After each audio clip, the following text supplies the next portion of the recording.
সাকিৰা আহি আছে অসমলৈ।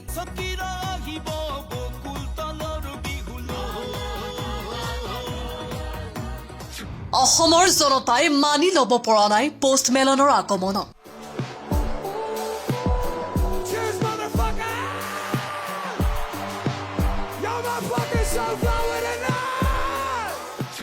এনে এটা সংবেদনশীল সময়ত অসমৰ ৰাইজে বিচৰা নাই হীৰাৰ দাঁত চাবলৈ। সকলোকে লাগে কেৱল ৰজাৰ ন্যায়। ৰৈ ৰৈ বিনালে ৰৈ ৰৈ বিনালে মেলনৰ পাছে পাছে আহি আছে সাকিৰা। অসমীয়াৰ আবেগৰ সৈতে এতিয়া খেলা কৰিছে হিমন্ত বিশ্ব শৰ্মাই। অসমৰ ৰাইজে আশা কৰি আছিল মুখ্যমন্ত্ৰীয়ে কোৱাৰ দৰেই 8 ডিচেম্বৰ তাৰিখত আদালতত CIDৰ তদন্তকাৰী দলে জমা দিব অসমৰ ৰজাৰ মৃত্যু সম্পৰ্কীয় তদন্তৰ অভিযোগনামা। কিন্তু তাৰ বিপৰীতে 8 ডিচেম্বৰত অসমলৈ আহিল পপ গায়ক পোষ্টমেলন। জুবিন গাৰ্গৰ অকাল বিয়োগত শোকস্তব্ধ হৈ থকাৰ সময়তে অধিকাংশ জনতাই মানি ল'ব পৰা নাই মেলনৰ এই আগমন। অসমবাসীৰ মনত মেলনতকৈ বহু ওপৰত স্থান জুবিন গাৰ্গৰ। কাৰণ প্ৰতিগৰাকী অসমীয়াৰ হৃদয়ত অসমৰ ৰজা এজনেই জুবিন গাৰ্গ।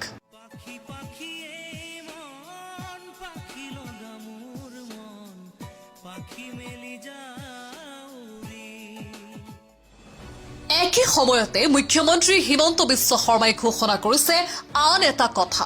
2026ত অসমলৈ আনিব সংগীত শিল্পী সাকিৰা।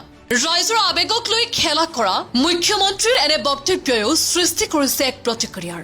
মেলন আহিছে তাত আপত্তি কাৰো নাই, কিন্তু মেলনৰ এই বিশাল সংগীত অনুষ্ঠান কিহৰ ফূৰ্তিত পাতিছে ৰাজ্য চৰকাৰৰ পৃষ্ঠপোষকতাত। অসমৰ মানুহৰ বাবে মেলনতকৈ আপোন জুবিন গাৰ্গ। সেয়েহে ৰাজ্য চৰকাৰৰ এনে অনুষ্ঠান আয়োজন কৰাক লৈ সুখী নহয় অসমৰ অধিকাংশ জনতা। শোকত ম্ৰিয়মান হৈ থকা জুবিন প্ৰেমীৰ বাবে এইবোৰ ৰাজ্য চৰকাৰৰ বিলাস।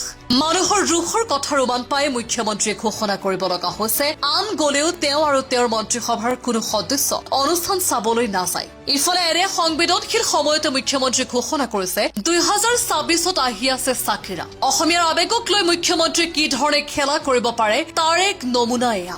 কিন্তু প্ৰতিগৰাকী অসমীয়াই সদায় ৰজাৰ ন্যায়ৰ বাবে মাত মাতি যাব। ৰজাৰ ন্যায়ৰ বাবে আপুনিও লিখক #Justice4Zubin Garg।